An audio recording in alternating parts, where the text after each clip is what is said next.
The question, am I called to be a church planner, is not a straightforward one. It's not like, should I breathe or should I love others as Jesus does?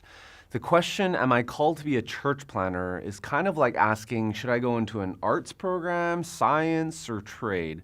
What's implied behind this question is the importance of further education. So the question is more a matter of which route will you take? When we look at the biblical commandment to go therefore and make disciples of all nations, the natural outflow of that is the planting of new churches. We see this through the early church and how the apostles preached the gospel, made disciples, and planted churches, and then preached the gospel, made disciples, and planted churches. I mean, just look through the book of Acts, and then look at how the New Testament was written to new churches in their respective life situations. Essentially, the New Testament can be seen as an anthology of church plants. So the fact is, just like we all need to eat food or we'll die, we need to all be about church planting or the church will die. And the better question that we need to ask is, am I called to be about church planting? And let me make this easy for you. If you're a follower of Christ, the answer is a default yes. Now, there are people who will object to church planting and will say things like, isn't one larger church better than a lot of smaller churches? Well, the fact is it's not really an either or. Both are good and necessary, but according to our recent state of church planting research at newchurches.com, we discovered that new church plants are extremely effective at winning people to Christ. So while there isn't anything wrong with larger churches, there is definitely something wrong if we don't plant new ones. Or maybe people give this objection: we have enough churches. Well, based on the census data from 2011, there are approximately 11 churches for every 10,000 Americans. Now, unless there are mega churches in every neighborhood in this country, which there aren't, there simply aren't enough churches around. Add that to the fact that our population continues to increase and the numbers speak for themselves. We all need to be about church planting. In the second edition of Planting Missional Churches, Ed Stetzer and I walk through a few of the characteristics of Paul, the church planter, throughout the New Testament. Here are a few of his characteristics. Number 1, he was an evangelist. Number 2, he was entrepreneurial. 3, he empowered other leaders. 4, he cared for people. 5, he stayed committed to his calling despite the sacrifice. So how many of those 5 characteristics do you identify with? It's not enough to just be excited about the idea of planting a church, being the boss, and not having to do ministry the way others do. Planting a church is much more nuanced than that. So if those are the types of reasons that are pushing you to plant, you will fail. The enemy will have his way, and the cumulative aftermath will be devastating. So who is the ideal church planter? What does a church planter look like? There certainly isn't one type of church planter, since there isn't just one type of church. So depending on the model you choose and the context that you plant in, the type of planter will be different.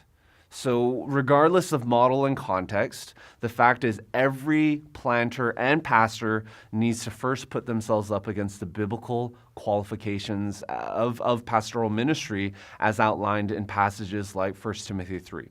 So when we think about church planters specifically, planters need to be above reproach. They need to be able to teach, self-controlled, not lovers of money, and so on.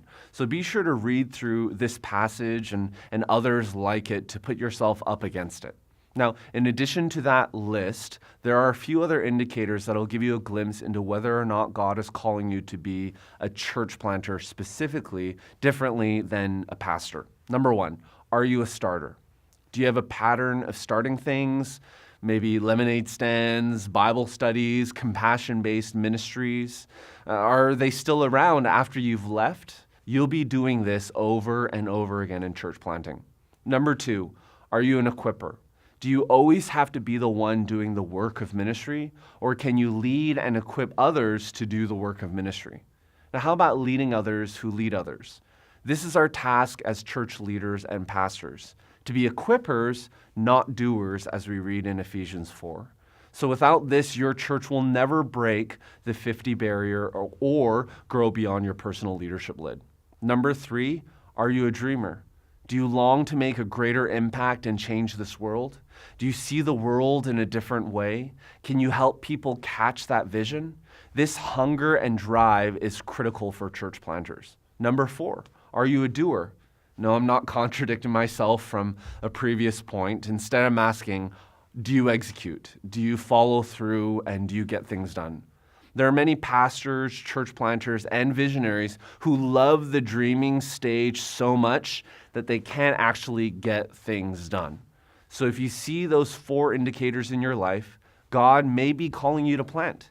If you see some but not others, perhaps this is the best time to develop those competencies. Now, what if you said yes to all 4 of those indicators? Well, then you need to ask yourself a few qualifier questions. Do I have a burden and a calling to specifically plant a church? In your time with God, is this something that God continues to bring up? Now, I'm not asking if you're interested in the idea. I'm asking if God is laying this on your heart. Here's another question. Does my family support us planting a church? If you're married, God will not lead you to start a church if it means you have to leave your spouse and kids. This is because you can't see planting a church as your day job and expect it to not seep into the rest of your life. On our New Churches Q&A podcast, we recently received a question from a guy who became a follower of Christ after getting married and who is now in ministry. His spouse is still not yet a believer, yet he feels called to plant. So the answer is not yet. Wait. And lastly, does my church support me? Do others affirm this calling? If your church and friends are hesitant about your calling and gifting to plant a church, then you should also be hesitant. Are you allowing others to speak into your life? Are you currently sitting under the authority of another pastor, denomination, or team? If not, then why? If yes, then what are they saying about your decision? So involve others into your decision-making process as soon as possible. So if you answered yes to all of those questions and indicators, here are a few next steps that I'd encourage you to consider. Number 1, get pre-assessed using a tool like the CPCA assessment by LifeWay Research. This is the only statistically verified church planting pre-assessment out there, so check it out. Number 2, check out our course, Essential Church Planting, at newchurches.com. Ed and I developed this course for this very purpose. Now let's remember, we're all called to be about church planting, but we're not all called to be church planters.